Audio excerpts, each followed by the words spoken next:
Allora, siamo con Claudio Del Rio, allenatore del Campanedda, che oggi ha fermato la capolista Audax Algherese 0-0 al finale. Mister, una partita comunque equilibrata dove avete sicuramente giocato alla pari appunto con la prima in classifica, forse le occasioni potevano anche premiarvi, è d'accordo? Sì, sono d'accordo con voi. I miei ragazzi hanno disputato l'ultima partita, eravamo abbastanza concentrati. Purtroppo eravamo penalizzati dall'assenza di qualche nostro giocatore importante che ci ha un po' penalizzato. Comunque i ragazzi hanno fatto un'ottima partita, si sono comportati molto bene. Hanno tenuto testa la capolista, che è una squadra ben organizzata, messa bene in campo, eravamo molto concentrati, messi bene in campo. Sono contento della prestazione dei ragazzi.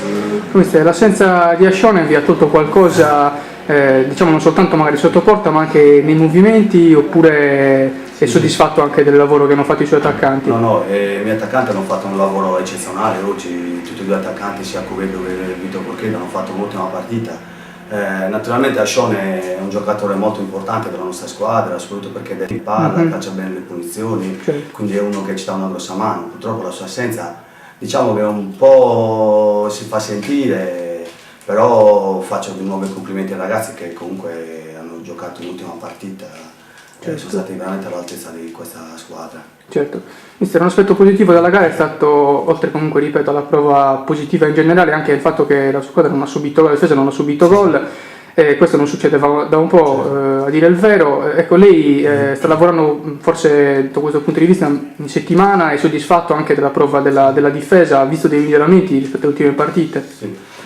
Diciamo che purtroppo la pecca di questa squadra è che facciamo diversi gol, abbiamo fatto, siamo il miglior attacco, però ogni partita subivamo sempre qualche gol, quindi ci penalizzava un po', anche se molti di questi gol che abbiamo subito sono arrivati su dei risultati di 4-0, qualche partita che abbiamo vinto con largo punteggio, quindi qualche gol alla fine. Ci può stare allora. Abbiamo recuperato anche un altro difensore oggi, che è Luca Casula, che anche lui è un giocatore importante per noi, che ci dà una grossa mano, e quindi bene o male un po' ci stiamo assestando anche lì dietro.